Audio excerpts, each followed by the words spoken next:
And lastly, we have St. John's wort, Hypericum perforatum, as a reflection of the spirit of the sun. So when I say spirit, it's important to know that for me, the term spirit, I use it more in the sense, like within this context, I use it in the sense of the alchemical understanding of spirit, which, as I said earlier, is the spirit, or the Mercury principle in alchemy, is composed of the air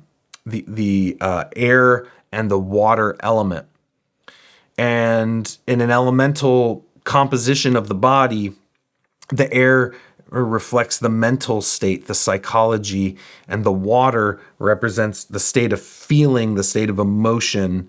And so Mercury, our spirit, is really the psychoemotional layer of being, which is the more fixed reflection of the sulfur part of the self, which is the soul, which we would say is kind of more of the essence.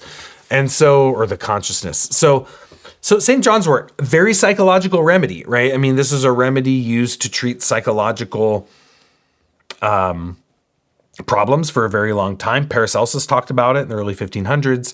A lot of the old herbalists talked about St. John's wort for a wide variety of psychological struggles. Of course, its claim to fame these days is in the treatment of mild to moderate states of depression or melancholia,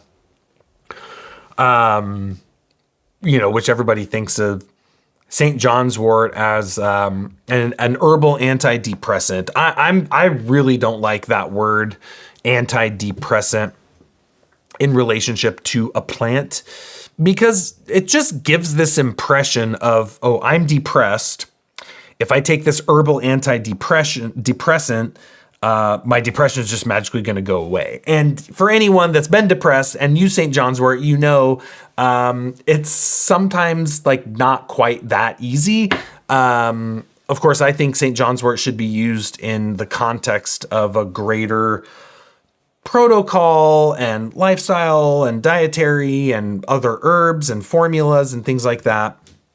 Rarely we're just going to use straight St. John's wort alone for depression, but the way it works is really on that spirit. The way I see it is that the St. John's wort, it is like think of those little yellow flowers of St. John, those little rays of sunshine that happen to flower right around St. John's Day, which is right around the summer solstice here in the Northern Hemisphere. The greatest solar force of the year is at its peak. St. John's wort is gathering that solar force. And to me, when you take it, it's imbuing that solar force into the body, into the heart, into the mind, and uplifting the spirit. So it's very, very useful. It's actually a nervous system remedy. Like if I was to really classify St. John's wort, I think of it as a nervous system remedy, and I actually think of it as a liver remedy. That's one aspect of St. John's wort that's really commonly overlooked, but this herb seriously impacts liver metabolism.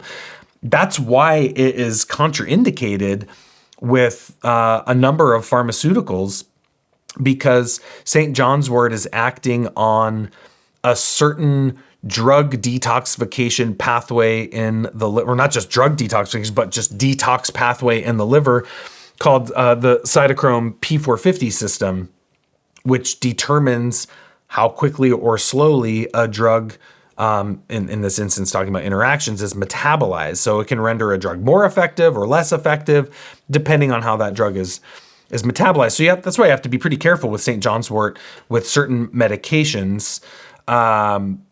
And that's a liver action, actually. So I always like to make sure to acknowledge that St. John's wort is really working on the liver.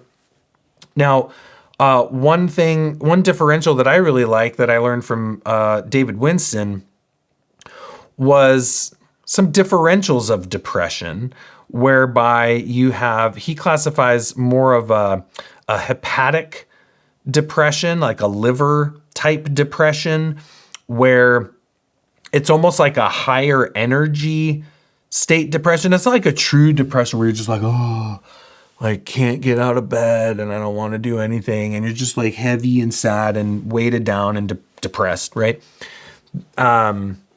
The hepatic depression is more of a higher energy state depressed, where you're depressed, but you're kind of pissed off about it, right? You're kind of irritable and angry and frustrated.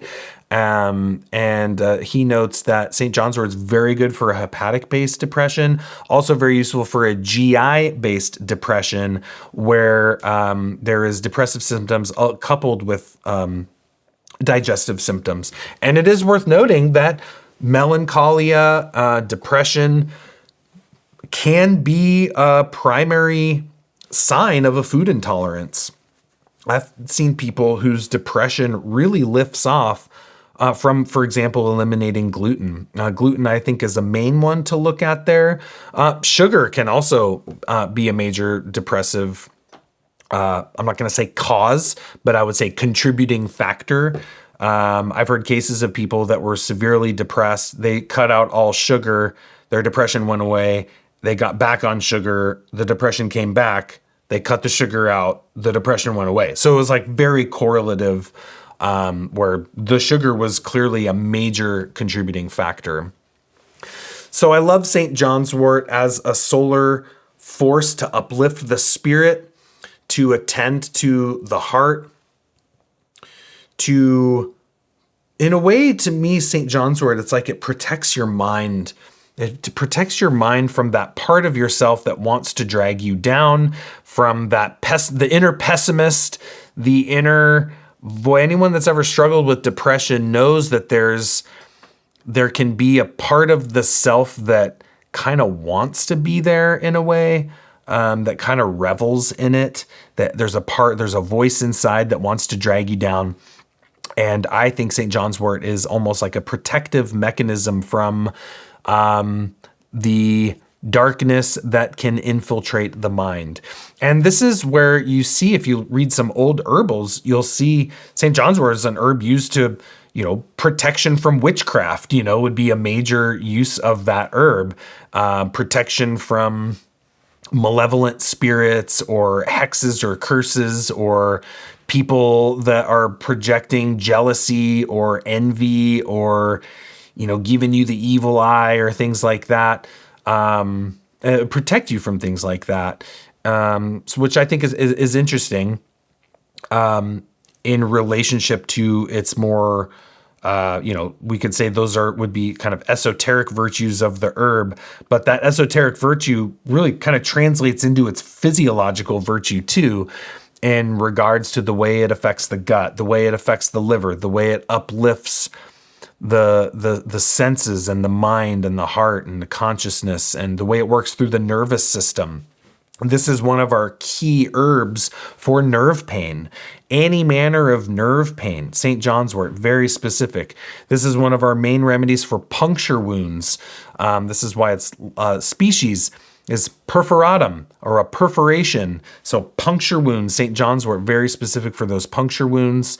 And that would include like venomous bites too. So those types of puncture wounds. And that signature is in the leaf too. You hold up the leaf to the light and you can see all those perforations in the leaf. Some people say that would be like a signature for a perforation in the skin, like a physical puncture wound. But going back to kind of those esoteric virtues, some say, oh, that could also be likened to an etheric puncture wound, kind of in your aura, so to speak, and kind of sealing that up, that protection from the light of the sun, protection from the Spirit, from the Holy Spirit, is one of the ways that we like to think of St. John's wort.